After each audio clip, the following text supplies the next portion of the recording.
तो दुनिया में डॉलर की बढ़ती डोमिनेंस को कम करने और अमेरिका की दादागिरी खत्म करने के लिए रूस और भारत निरंतर प्रयास कर रहे हैं। इसी बीच खबर आई है कि भारत व रूस ऑयल ट्रेड में डॉलर की बजाय किसी दूसरी करेंसी का यूज करेंगे, जिससे डॉलर को बड़ा झटका मिलने वाला है।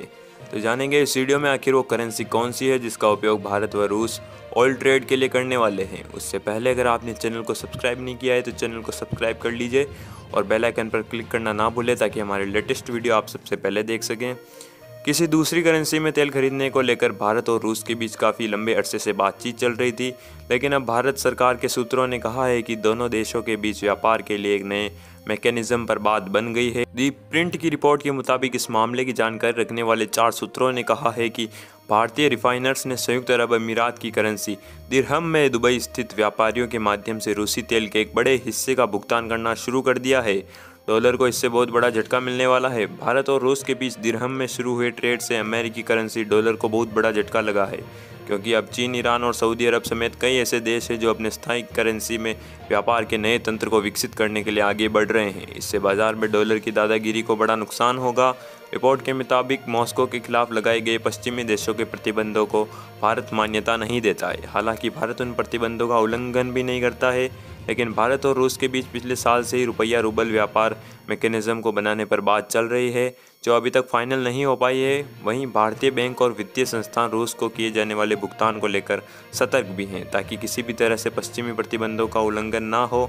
दरअसल भारतीय रिफाइनर्स और व्यापारियों को इस बात को लेकर चिंता थी कि अगर रूस कच्चे तेल की कीमत को G7 देशों के लगाए प्राइस कैप $60 प्रति बैरल से महंगा कर देता है, तो फिर वो डॉलर में भुगतान करने में सक्षम नहीं हो पाएंगे, क्योंकि ये सीधे तौर पर पश्चिमी देशों के प्रतिबंध का उल्लंघन करता है। लिहाजा भारत सरकार भी भारतीय व्यापारियों के लिए किसी ऐसे विकल्प की तलाश में थी जो पश्चिमी प्रतिबंधों के जवाब में अपनी करने के रूस के प्रयासों में भी सहायता कर सकता है। दुबई स्थित बैंकों के माध्यम से भारतीय रिफाइनरों द्वारा रूसी कच्चे तेल के लिए दिरहम में व्यापारियों को भुगतान करने के पिछले प्रयास फेल हो गए थे, जिसकी वजह से भारतीय ट्रेडर्स को मजबूरी में फिर से डॉलर का ही सहारा लेना पड़ा था। लेकिन अब नए तंत्र से भुगतान की प्रक्रिया शुरू हो गई है। समाचार एजेंसी रॉयटर्स ने सूत्रों के हवाले से बताया है कि भारतीय स्टेट बैंक अब दिरहम में किए जाने वाले भुगतानों को मंजूरी दे रहा है और उन्होंने ट्रांजैक्शंस के डिटेल भी दिखाए हैं, जो पहले रिपोर्ट नहीं थी। प्रिंट के रिपोर्ट के मुताबिक भारतीय स्टेट बैंक, जिसके अमेरिका में भी ब्रांच है, उसने दिरहम में होने वाले भुगतान को लेकर अभी तक पूछे गए सवालों का जवाब नहीं दिया है। आपको बता दें कि डॉलर में भुगतान करने की प्रक्रिया इसलिए परेशानी उत्पन्न कर रही थी क्योंकि G7 ने पिछले साल 5 दिसंबर से रूसी तेल की कीमत पर प्राइस कैप लगा दिया था, और अगर कोई खरीदार $60 प्रति बैरल से ज़्यादा की कीमत पर रूसी तेल खरीदता है तो ना सिर्फ उस प्राइस कैप का उल्लंघन होता, बल्कि खरीदार को ना तो पश्चिमी देशों की बीमा कंपनियों से उस खरीदारी के लिए इंश्योरेंस मिलता और ना ही उस ट्रांसपोर्टेशन के लिए पश्चिमी देशों के जहाज।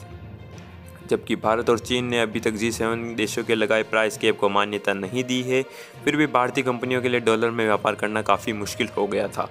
भारतीय स्टेट बैंक की अनुमति से संयुक्त अरब अमीरात की करेंसी दिरहम में रूसी तेल के लिए भुगतान करना ना सिर्फ G7 के प्राइस कैप से बचाता है, बल्कि किसी भी तरह के पश्चिमी प्रतिबंधों को भी दरकिनार करता है। सूत्रों में से एक ने कहा है कि SBI अपने दृष्टिकोण में बहुत रूढ़िवादी है। भले ही भारत ना तो प्राइस कैप को मान्यता देता हो और ना ही ट्रांसपोर्टेशन के लिए भारतीय कंपनियां पश्चिमी देशों की बीमा कंपनियों का इस्तेमाल करती है और ना ही शिपिंग कंपनियों का। भारतीय रिफाइनर आमतौर पर व्यापारियों से रूसी तेल उस कीमत पर खरीदते हैं जिससे भारत में डिलीवरी शामिल है। दिरहम में व्यापार करने के अलावा भारत और रूस रुपया और रूबल में भी व्यापार तंत्र विकसित करने के लिए काम कर रहे हैं।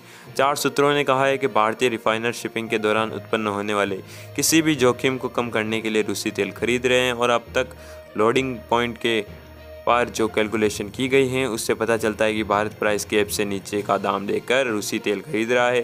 यानी संभावना है कि भारत $60 प्रति बैरल से कम कीमत में रूसी तेल खरीद रहा है।